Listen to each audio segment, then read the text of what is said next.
Hi guys, welcome to this video. It is a VSoft lifting thread case. So you can see here we're getting right into it. I am numbing the patient with some lidocaine with epi, not much, and I'm giving it right at those insertion sites where I'm going to put those threads in. The patient has previously been cleaned off really well. Make sure there's no makeup, no tinted moisturizer, anything like that on the skin.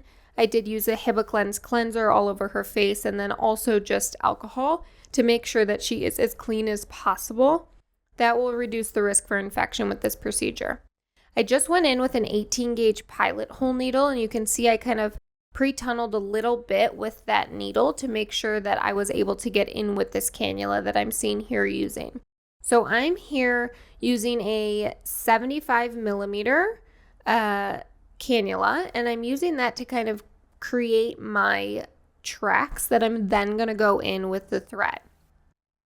Now this is a bit of a newer technique that we are using here at the AFE Training Center, and we have been loving it. So you'll see this technique followed by our old tried and true technique. I use both on this patient's face. So you can see here that I'm using quite a bit of manipulation and kind of changing the pressure and the angle of my cannula to get through and to get to the point that I want to be at. Here you can see that I'm numbing, so there's 2% lidocaine in that cannula, and I'm retrograde injecting that. So once I get in and create that track, I then numb the track. So you're going to see a couple more here. So using that 18 gauge needle, I do have some assistance with just kind of some of the different tools and instruments that I'm using. So it's really nice if possible to have an assistant, but sometimes we are not so lucky, and you'll be fine to do this on your own as long as you're well prepared. So going in again with that pilot hole needle, you can see I'm kind of stabilizing that tissue. I'm always checking my depth, and I'm right where I want to be in that subdermal plane there. A little bit of bleeding, completely normal. Going in with my cannula. Little bit of difficulty going in sometimes. That's completely normal. There's all sorts of ligaments and structures that we kind of want to get through. And you can see here that I'm really trying to break through those. Not going in blindly, always feeling the tip of my cannula and making sure that I still like my depth. Correct plane in these procedures is imperative. So now the patient's really numb. You can see here that the patient is not moving much at all. She's relatively comfortable. That lidocaine is usually the worst part of this procedure. And we are going in with these vertical threads. So we're going to do a reverse pull. That's why I'm going up, which kind of seems counterintuitive. These are Arte 3 threads. So they're 17 by 70 threads.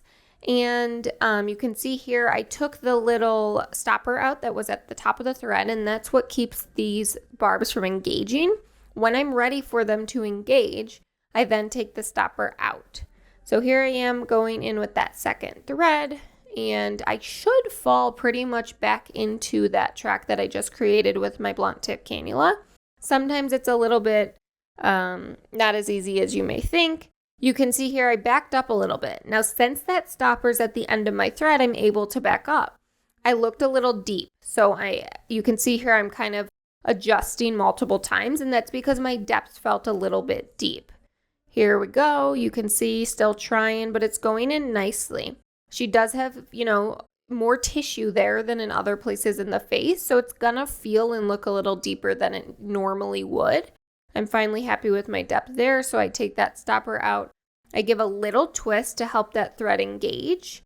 A little bit of pressure up at that tip, and then I'm just pulling right out. Cannula comes out, thread stays in.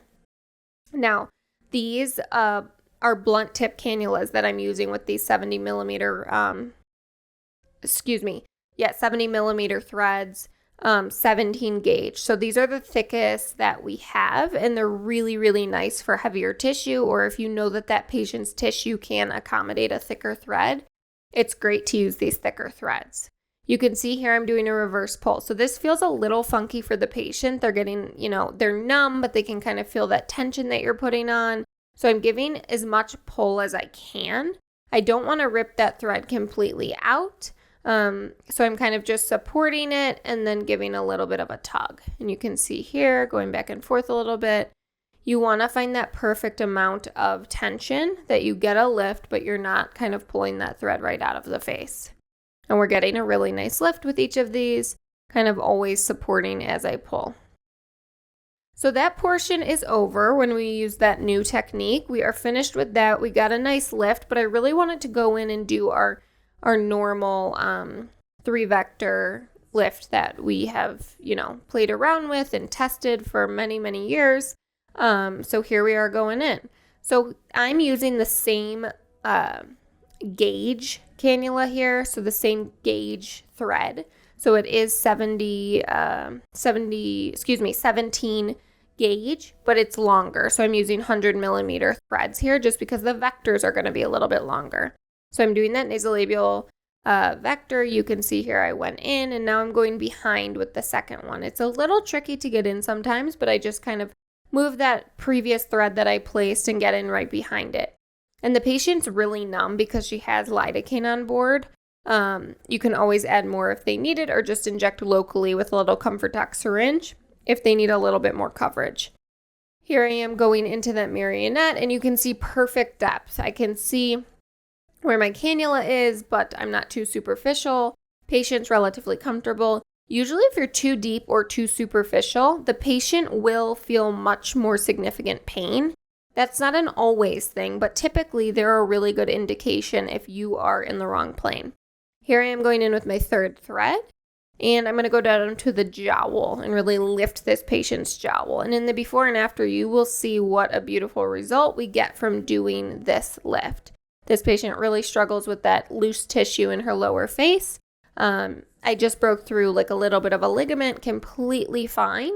Taking that stopper out, and then I'm going to engage this thread, a little bit of a twist, a little bit of pressure, and then I'm coming right back out. So you can see here, and I'm giving those a tug. So not too much of a tug where I, break the thread or really am hurting the patient, but already you can see her jowl just completely disappear. And then I'm going to go ahead and trim these, make sure that I trim them really nice and short so that the end of the threads tucks right under the tissue. Here's a nice look at that jawline, and we are going to go in with one more vector. You can see here my jawline that I had previously drawn is now curved. That's because of the significant lift that we just achieved with our previous lifting threads. That's why that line looks like that. It was previously completely straight, but that's how much lift in this tissue that we just got. So I'm going in fairly simple here, take that stopper out, and I'm going to give it a little bit of a wiggle and come right back out. So that's that. Thanks for stopping by, and stay tuned for that before and after.